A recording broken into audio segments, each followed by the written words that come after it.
Hello friends, आज मैं आपको बताऊंगा ब्रेन की एमडीआर टीबी। क्योंकि अगर आपके घर में ऐसा कोई पेशेंट है जिसका टीबी का इलाज चल रहा है और जिसको ब्रेन टीबी है और वो ठीक नहीं हो रहा है, उसका दौरे, चक्कर, उल्टी ठीक नहीं हो रहा है, 6 महीने टीबी की दवाई ले ली है फिर भी आराम नहीं पड़ रहा है, तो हो सकता है उसको ब्रेन की एमडीआर टीबी हो। क्योंकि एमडीआर टीबी बॉडी के कई ऑर्गन में हो सकती है, जैसे कि लंग्स इसकी मोस्ट कॉमन साइट होती है होने के लिए। इसके अलावा एमडीआर टीबी हमारी प्लूरा की हो सकती है, लिम्फ नोड की हो सकती है, पेट की हो सकती है, स्पाइनल कॉर्ड की हो सकती है या ब्रेन की एमडीआर टीबी हो सकती है।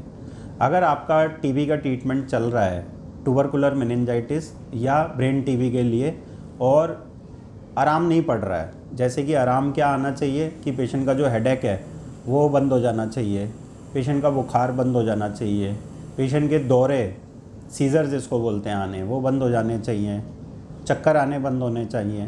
और पेशेंट अगर बेड रिडन है, क्योंकि मेरे पास कई ऐसे भाई आते हैं पर्चे लेके जिनके पेशेंट बेड रिडन है, हमेशा बेड पे ही आ जाते हैं, ट्यूबरकुलर मेनिंजाइटिस के पेशेंट जिनका रायल्स ट्यूब से ट्रीटमेंट चलता है। और कई बार देखने में आता है कि ब्रेन के साथ साथ लंग की भी टीबी होती है, तो दोनों ऑर्गन की टीबी होती है, लेकिन पेशेंट 6-6 महीने तक ठीक नहीं हो रहे, उनकी जो स्थिति है लगातार बिगड़ती जा रही है।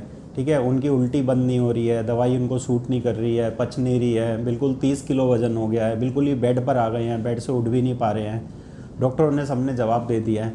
तो हो सकता है कि उनको ब्रेन की एमडीआर टीबी हो। तो ब्रेन की एमडीआर टीबी के लिए कौन सा टेस्ट करना पड़ता है हमको? सेरिब्रोस्पाइनल फ्लूइड निकालते हैं, रीढ़ की हड्डी से पानी निकालते हैं और उसमें हम 2 तरीके के टेस्ट कर सकते हैं।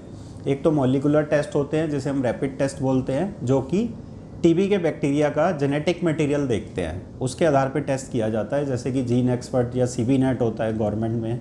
इसके अलावा लाइन प्रोब ऐसे होता है, हेन्स होता है, hence first line second line test होता है। इसके अलावा कल्चर बेस्ड टेस्ट होते हैं जो कन्फर्मेटरी होते हैं, जिसमें एएफबी कल्चर होता है, जैसे कि हम टीबी का कल्चर बोलते हैं।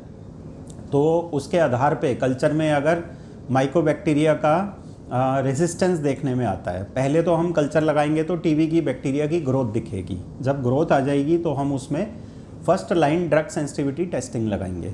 तो first line drug sensitivity testing क्या होती है? जो टीबी की फर्स्ट लाइन दवाइयाँ होती हैं, जैसे कि आइसोनियाजिड, रेफेम्पिसिन, कॉम्बिटॉल और पाइरेजिनेमाइड, उन चारों की सेंसिटिविटी लगाई जाती है और देखा जाता है कि ये दवाइयाँ पेशेंट की काम कर रही हैं या नहीं कर रही हैं। अगर ये काम नहीं कर रही हैं तो हम उसको रेसिस्टेंट लेबल कर देते हैं और सीएसएफ फ्लूइड के माध्यम से पता चल जाता है कि हाँ, पेशेंट को एमडीआर टीबी है। क्योंकि एमडीआर टीबी तब बोलते हैं जब आइसोनियाजिड और रेफेम्पिसिन का रेजिस्टेंस पेशेंट को होता है।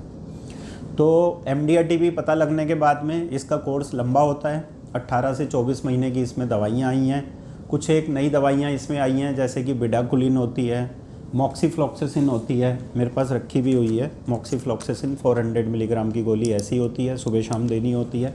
इसके अलावा लिनिजोलिड होती है, जैसे कि लिनिजोलिड 600 मिलीग्राम की गोली है। ठीक है, इसके अलावा साइक्लोसिरिन इंजेक्शंस कुछ होते हैं कैनामाइसिन के। ठीक है, तो कुछ ये रिज़र्व दवाइयाँ होती हैं। हाई डोज आइसोनियाजिड भी इसमें दी जाती है।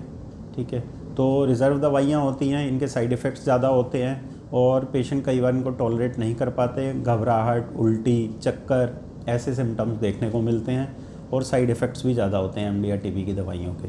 तो ये चेक कराना कि एमडीआर टीबी है या नहीं है, ये बहुत ज़रूरी काम होता है।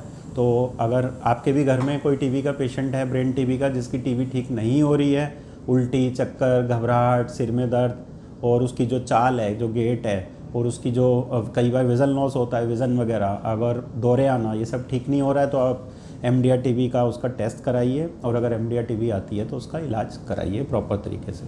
थैंक यू, धन्यवाद।